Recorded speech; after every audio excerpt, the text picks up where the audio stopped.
Hebrew Israelites like this love to attack Christians. They say things like, it's the white man's religion, it's in big error, and it's teaching lies. But I'm going to show you groups who believe like this got founded on a lie. Listen to how the leader of the biggest Hebrew Israelite group today says he got introduced to it. This will show you where the lie starts. I was introduced to the teachings of the Israelites, according to the Bible, in 1990. It was a brother named Black.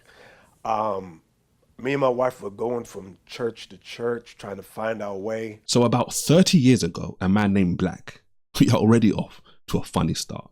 Bishop Nathaniel and his wife were moving around from church to church. Seeking for truth is what we must do, but going from church to church is already raising questions. What was he searching for? Before this man Black convinces him to join the Hebrew Israelites, he became a Muslim.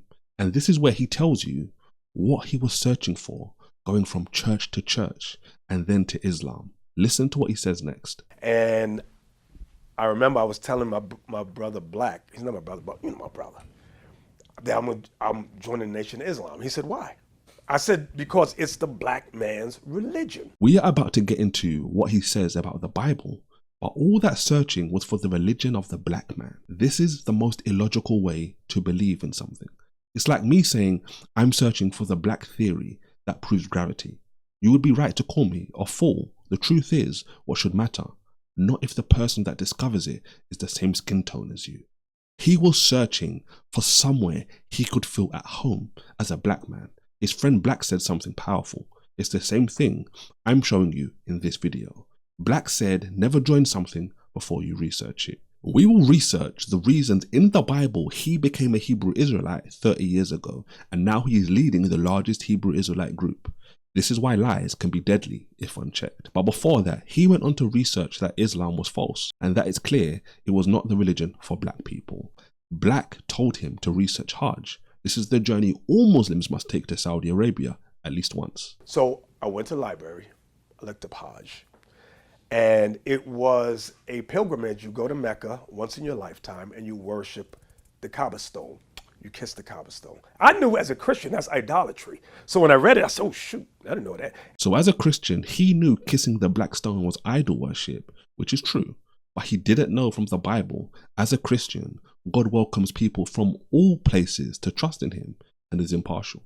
It's one thing to say churches are racist or westernized Christianity goes overboard, but you don't judge the book by the people. You judge the people by the book. That is how you find truth.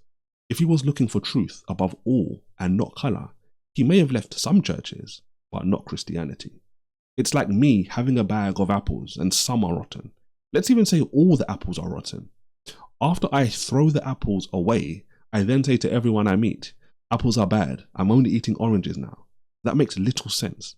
That one bag of apples doesn't mean all apples everywhere are rotten. But after leaving Islam behind, Black opened his eyes to the truth. So let's listen, and then I'll research this truth like Black said to do all those years ago. These are the very seeds that have grown into a lot of what we see today from the Hebrew Israelites. So in 1990, the brother Black gave me some literature about what the Bible says.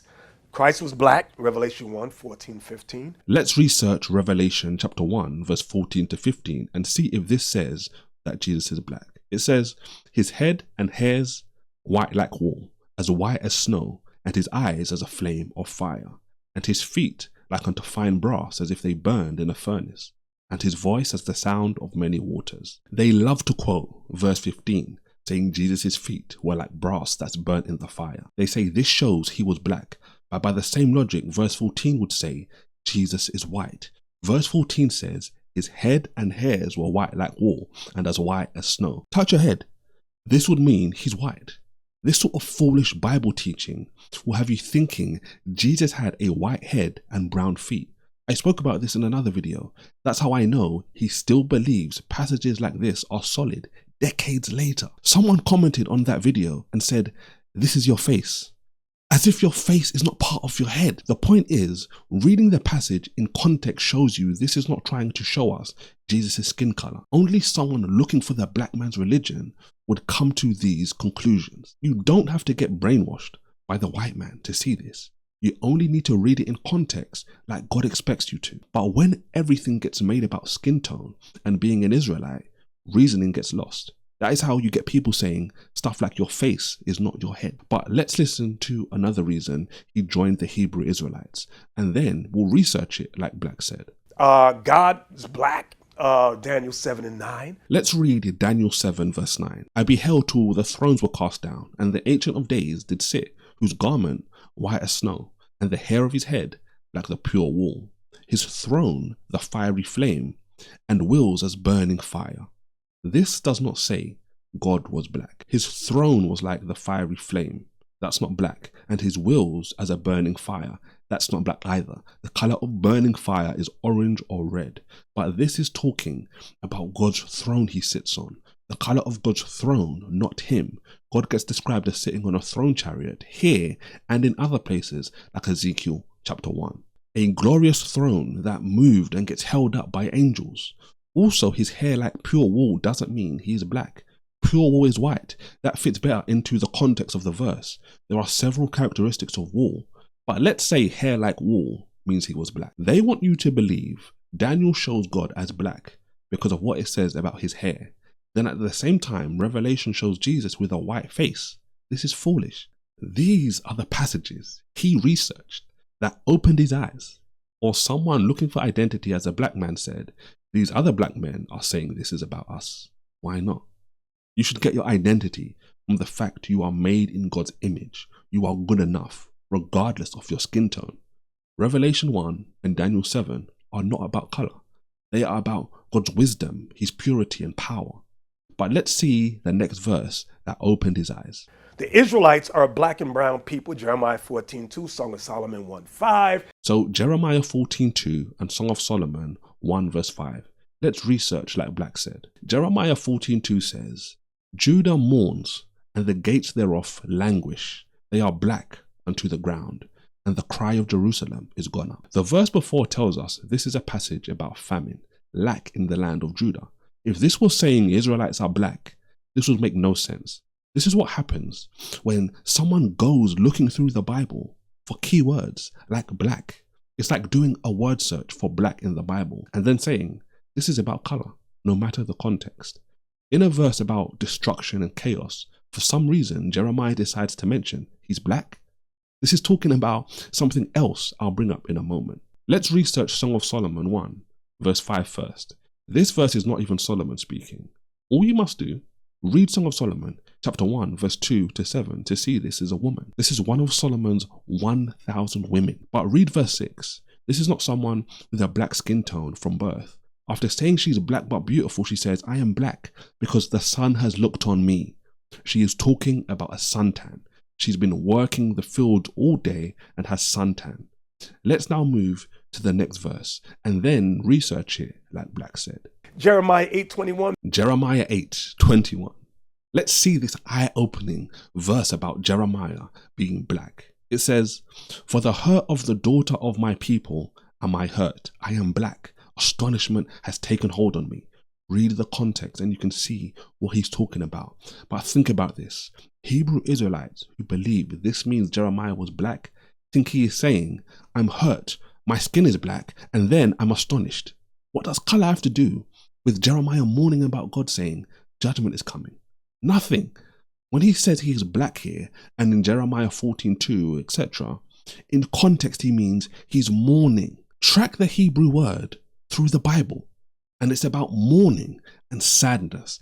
This is one of those examples. Other times the word refers to stars, skies, and clouds getting darkened. Let's see what's next, and get ready to research again, like Black said. Moses was black, Exodus 2. The way he's saying his scriptures with confidence, you'd think there's black, black, black in the chapter. But read through the whole chapter. There is nothing about skin tone in a direct way. But there's two verses some use. Verse 6 gets used by some. This is where Moses gets put in a basket and Pharaoh's daughter finds him. Let me read it and then explain. And when she had opened, she saw the child, and behold, the babe wept.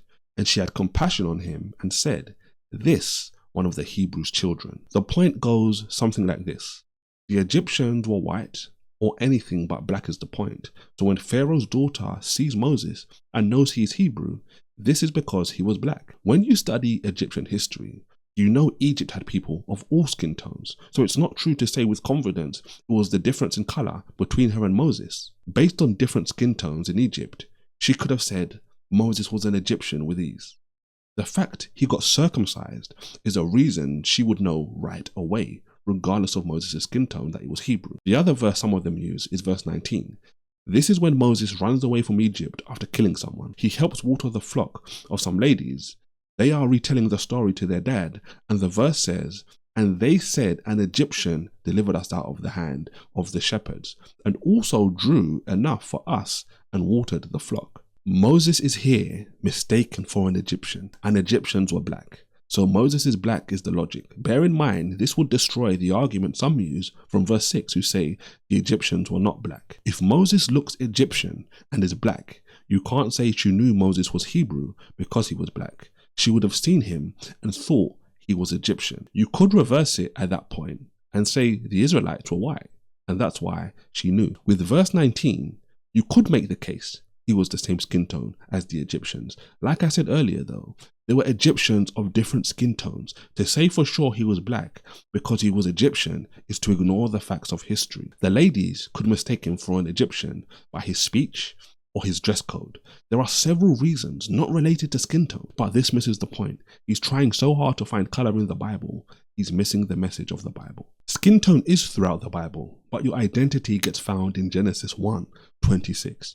You are special because you are made in the image of God, regardless of your skin tone. After Black showed him these verses we researched, this is what happened. I was like, whoa, whoa, I couldn't believe it. I was shocked. I'm watching this video, looking at this terrible Bible interpretation like, what? I can't believe people are under the spell of this sort of Bible reading. And from there, it's been history. After saying he got captivated after reading these verses, as he said, the rest is history. The biggest branch got birthed from clear misreading of the Bible. This sort of use of the Bible is bad, but they're not the only group who butcher the Bible like this. Watch this video to see how the leader of this group teaches followers to reject large parts of the Bible.